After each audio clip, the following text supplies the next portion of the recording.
Hai, jumpa kembali bersama saya Yosi di acara review dan outlook Okta Investama Berjangka. Seperti biasa, sebelum kita masuk ke dalam bocoran-bocoran apa saja sih yang menjadi peluang trading di pekan ini di tanggal 24 sampai dengan tanggal 28 Februari, terlebih dahulu seperti biasa saya akan menyampaikan segala hal mengenai Okta Investama Berjangka. Nah, untuk perizinan dari Okta Investama Berjangka itu sudah lengkap, yang mana Okta Investama Berjangka sudah memiliki perizinan dari Bapepti, kemudian Lembaga Clearing Berjangka Indonesia, tergabung di ICSDX dan juga Asosiasi Aspektindo. Kemudian untuk penghargaan dari Okta Investama Berjangka sudah oke, karena sudah sempat memenangkan The Most Excellent Broker dan The Most Transparent Broker. Kemudian untuk kelebihan trading di platform MT5-nya Okta Investama Berjangka itu ada banyak. Yang pertama kali itu adalah low spread, di mana futures ini paling banyak dicari oleh para rekan-rekan trader dikarenakan akan lebih memberikan peluang untuk melakukan trading ala scalping, sehingga untuk mendapatkan peluang profit di market juga menjadi lebih cepat. Kemudian low commission, nah charge commissionnya itu juga sangat-sangat minim. Kemudian free swap. Nah, bicara free swap, ini nih merupakan salah satu unggulan platform MT5-nya Okta Investama Berjangka. Kemudian proses withdrawal itu juga cepat, yang mana menggunakan jam lokal Bank Umum Nasional.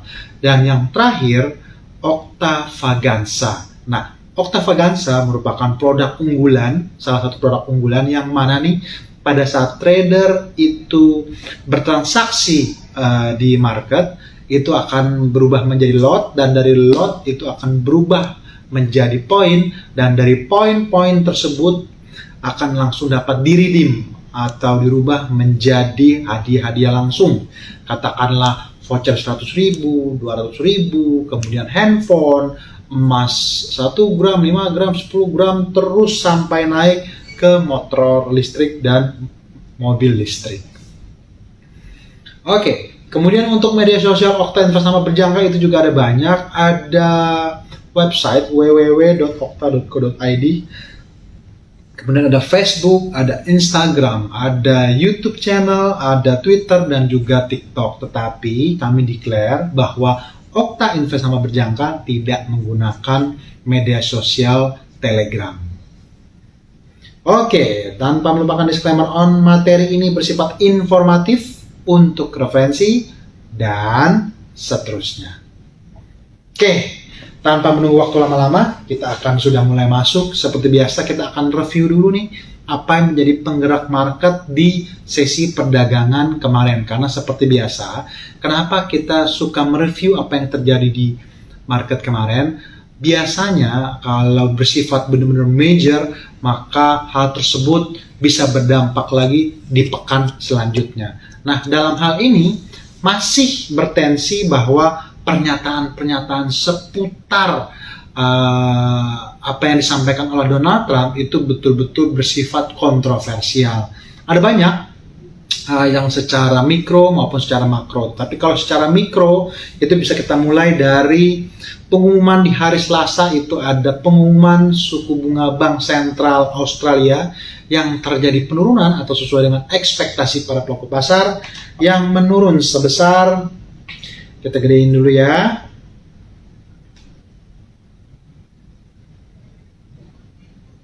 nah dari level 4,35% menjadi 4,1%. Kemudian ada Clement Count Change, itu juga untuk Inggris, itu ada dari level minus 15,1 berubah menjadi 22.000. Dan untuk tetangganya Australia, di mana New Zealand itu juga dirilis pengumuman suku bunga yang juga terjadi penurunan, bahkan penurunannya lebih besar ketimbang Australia, di mana penurunan terjadi dari level 4,25% sampai ke level 3,75%. Dan lagi juga ada rilis data inflasi daripada Inggris, itu dirilis meningkat dari level 2,5% menjadi 3%. Sedangkan di hari Kamis itu ada data employment claims daripada Australia yang terjadi peningkatan dari level 4% menjadi 4,1%. Nah, bicara inflasi ini ada yang cukup menarik rekan-rekan trader sekalian, dikarenakan apa?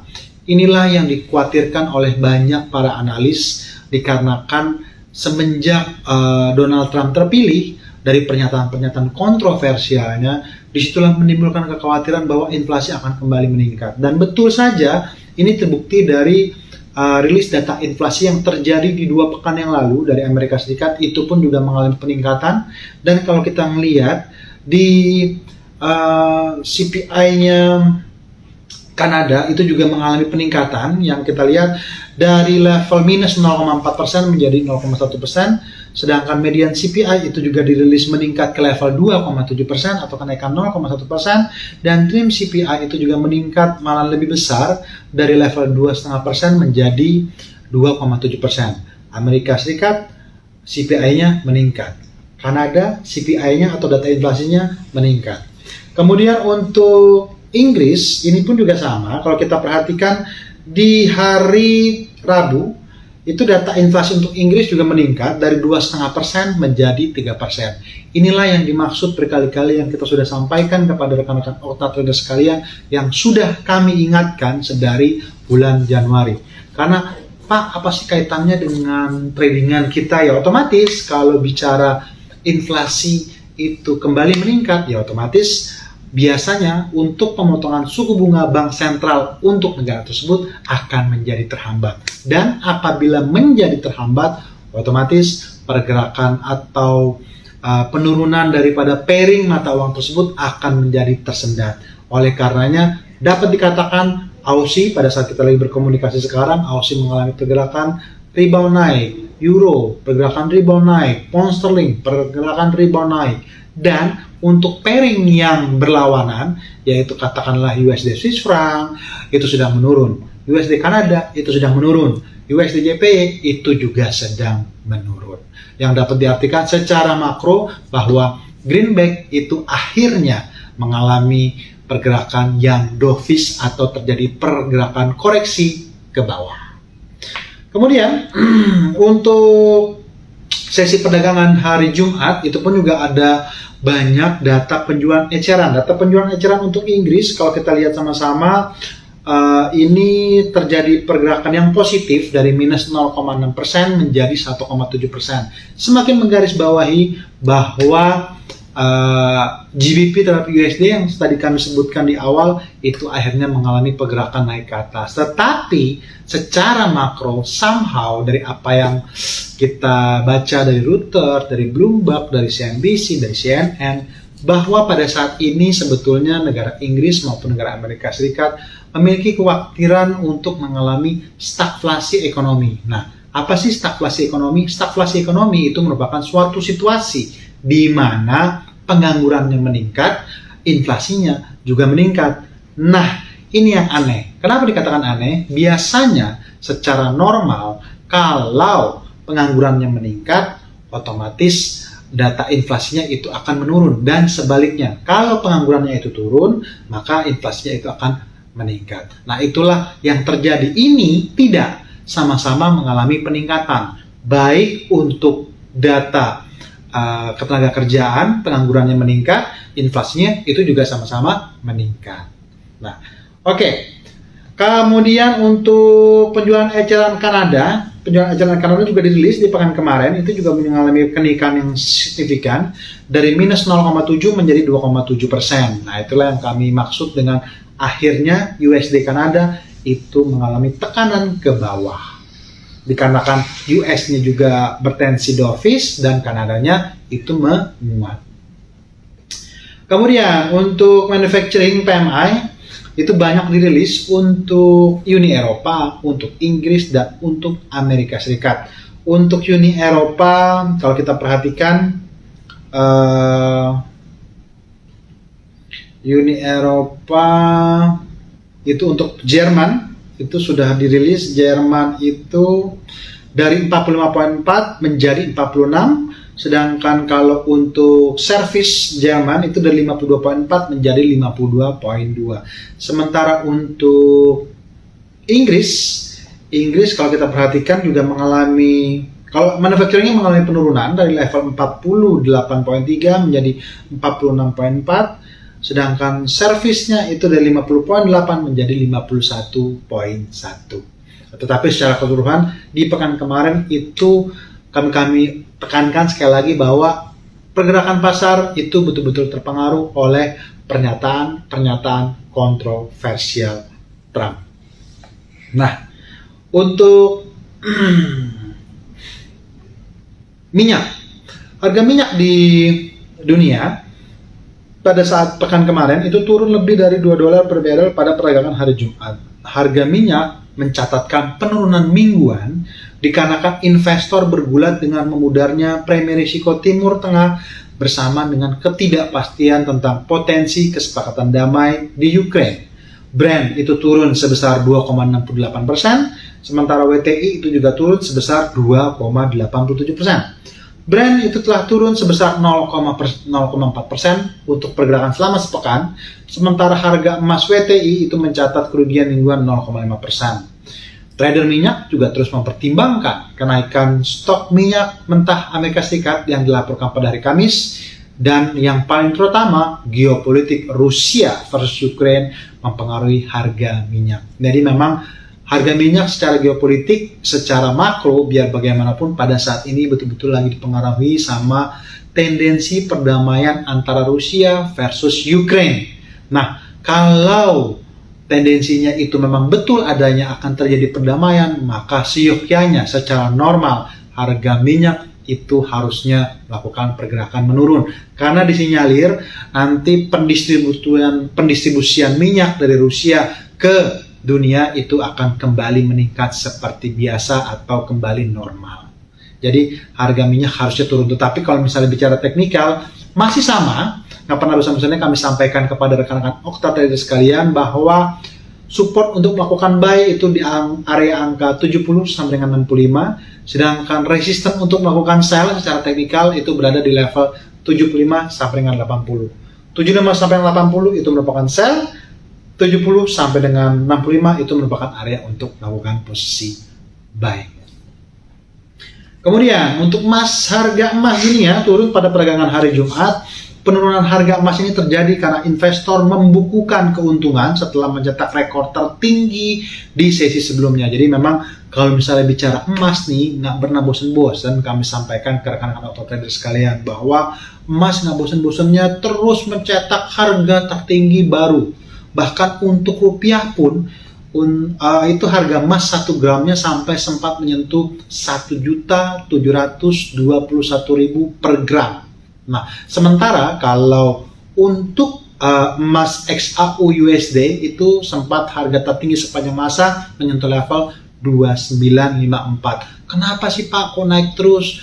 Ya, memang secara makro itu naik dikarenakan seperti yang tadi kami sampaikan, dikarenakan pernyataan kontroversial Trump. Bahkan yang terbaru nih yang menyangkut dengan Rusia versus Ukraine, Donald Trump mengekspektasikan bahwa apa yang sudah pernah dikasih uang ke Ukraine itu minta dibalikin sebesar $500 untuk dibalikan lagi ke Amerika Serikat. Kalau Ukraina itu tidak mampu mengembalikan sebesar $500 miliar, maka bisa diganti dengan kompensasi barang tambang atau tanah jarang atau mineral yang ada di Ukraina itu akan dikirim ke Amerika Serikat. Nah, memang banyak sih jadi kontroversial itulah yang akhirnya menimbulkan kegalauan, kebimbangan untuk para trader secara umum. Itulah yang mengakibatkan akhirnya harga emas itu terus beranjak naik ke atas dan minyak pun juga dalam rentang yang sempit seperti yang tadi kami sampaikan 70-65 itu merupakan area untuk melakukan posisi buy. Nah, emas menuju kenaikan mingguan ke-8 minggu berturut-turut yang didorong oleh permintaan safe haven yang kuat di tengah kekhawatiran atas rencana tarif Presiden Amerika Serikat Donald Trump. Jadi kalau pekan kemarin Donald Trump menyampaikan bahwa mobil itu akan dikenakan tarif 25%. Nah, mobil itu yang ada di Amerika Serikat bukan hanya sekedar dari Ford atau General Motors gitu loh. Kan juga ada banyak merek mobil. Jadi semua merek mobil yang masuk ke Amerika Serikat itu akan dikenakan pajak sebesar 25%. Sementara bukan hanya mobil, tetapi juga farmasi, tetapi juga kayu, tetapi juga industri semikonduktor. Jadi ada banyak nih. Disitulah lagi-lagi kami tekankan, menimbulkan kegalauan, menimbulkan kebimbangan. Disitulah akhirnya buat emas menjadi mager terus naik ke atas. Tetapi kami selalu ingatkan kepada rekan-rekan trader sekalian bahwa walaupun trennya itu solid positif, jangan pernah lupa nih, kalau pergerakan untuk taking profit itu juga akan selalu ada. Karena secara teknikal time frame H1 lah, time frame H4 lah, time frame D1 lah, itu juga biar bagaimanapun walaupun trennya naik, akan selalu ada pergerakan-pergerakan koreksi turun ke bawah. Kemudian untuk selama dari bulan Januari sampai dengan sekarang nih Februari, sebetulnya emas tanpa terasa sudah naik sebesar 11,5%. Jadi kenaikannya sudah melampaui angka 10%. Sementara kita tahu bulan Februari sebentar lagi akan habis loh. Nah, di tahun 2024 itu kenaikannya emas itu sebesar 27%. Nah, sementara ini baru bulan Februari sudah mengalami kenaikan 11,5%. Nah, kemudian apa yang terjadi, kita sekarang masuk ke outlook. Outlook untuk kalender ekonomi 24 sampai dengan tanggal 28 Februari 2025. Nah, kalau kita lihat untuk sesi perdagangan Selasa itu ada CB Consumer Amerika Serikat. Itu terjadi penurunan dari level 104.1 menjadi 103.3. Dalam artian greenback lagi-lagi menurun atau melemah. Kemudian untuk hari Rabu itu ada pengumuman inflasi untuk Australia yang juga mengalami peningkatan ekspektasinya dari 2,5% menjadi 2,6% atau bagus untuk pergerakan Aussie dollars. Dan di sesi perdagangan Kamis itu ada prelim GDP untuk Amerika Serikat yang sama-sama bertengger di level 2,3%, sementara klaim penganggurannya lagi-lagi meningkat dari level 216 menjadi 220. Nah, jelek lagi nih untuk greenback di hari Kamis. Dan di hari Jumat ada pengumuman CPI untuk Jerman yang mengalami peningkatan dari minus 0,2% menjadi 0,4%. Nah, kalau ini bocorannya bagus untuk Euro USD untuk sesi perdagangan Eropa Jumat. Kemudian untuk GDP Kanada itu juga dirilis meningkat dari level minus 0,2% menjadi 0,3%. Nah, inilah yang akan semakin menekan USD terhadap Kanada akan turun ke bawah. Kemudian Core PCE Price Index, di sini juga terjadi peningkatan. Nah, penurunan atau pelemahan daripada greenback akan sedikit tertolong dikarenakan data Core PCE Price Index itu akan dirilis meningkat dari level 0,2% menjadi 0,3%. Lagi-lagi kami tekankan, nah inilah apa yang sudah kami sampaikan sedari bulan Januari. Maksudnya apa? Inflasi yang tadinya sudah asik-asik menuju level 2%, akhirnya lagi-lagi kembali mengalami peningkatan. Dan itu serentak. Amerika Serikat yang pertama, kemudian Australia, kemudian Inggris, dan sekarang adalah Kanada. Oke. Kemudian untuk sesi teknikal, nah untuk minyak ini memang harga tertingginya itu sempat menyentuh level, kita lihat ya,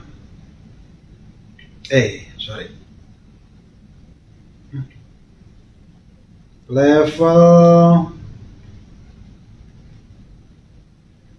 nah 80.74. Nah, inilah yang kita maksud. Kalau begitu menyentuh level 70 sampai dengan 65, dapat diartikan, nah kalau kita perhatikan ya, support bawah itu 68.91 sampai dengan 67. Yang paling terendah itu adalah 65.26. Nah, inilah yang kami sampaikan kepada rekan-rekan trader sekalian. Monggo untuk support buy itu di area 70 sampai dengan 65 itu merupakan area support untuk melakukan buy, karena seperti kita lihat secara teknikal begitu menyentuh di bawah 70, katakanlah di area 67, disitulah minyak langsung melakukan pergerakan kembali naik ke atas. Tetapi begitu memasuki area 75 ke atas, katakanlah $77 per barrel, disinilah akhirnya minyak langsung melakukan pergerakan penurunan dalam hal ini sekarang runningnya minyak itu ada di area 70, which is hal ini merupakan area-area yang bagus untuk melakukan posisi buy. 70 sampai dengan 65. Semakin di bawah angka 70 itu semakin bagus untuk melakukan posisi buy. Nah, di Okta itu sudah aman, sudah nyaman. Karena apa? Untuk perdagangan minyak itu kita ada untuk WTI dan juga untuk multilateral. Dan jadi multilateral itu produk yang terbaru yang dimana kami bekerja sama dengan ICDX. Nah, ini benar-benar bagus nih karena untuk mikronya itu juga betul-betul resmi ada. Nah, jadi bisa untuk bertransaksi minyak di platform MT5-nya Okta Invest Nama Berjangka. Kemudian untuk emas, nah emas ini panjang sekali naiknya. Kalau bicara emas ini sekarang ini tertahan di level resisten Fibo 161.8, ada di level 2946 sama dengan 2954 yang paling tertinggi. Nah, kalau itu true breakout 2954 true breakout, maka arah emas lanjutan itu akan ke level 2965, 2975, 2980, 2993. Dan kemudian yang terakhir selamat datang level 3000. Tetapi kalau misalnya dia itu berhasil menembus 2916 atau 2910 true breakout ya, maka dapat dipastikan bahwa harga emas akhirnya nih mengalami pergerakan koreksi ke bawah dengan target itu 2900 sampai dengan 2975 dan yang paling terendah itu adalah 2850. Kami ulangi, 2900 untuk support, kemudian 2875, kemudian 2850. Oke. Rupanya tanpa terasa materi yang kami mau sampaikan ini sudah habis. Jadi tidak bosan-bosan kami sampaikan kepada rekan-rekan Okta trader sekalian bahwa pada saat bertransaksi di market, rencanakan dahulu tradingan Anda dan tradinglah betul-betul sesuai dengan apa yang sudah Anda rencanakan terhadap market. Bersama platform MT5-nya Okta Invest Nama Berjangka, bertemu kembali bersama saya Yosi di pekan depan. Bye-bye.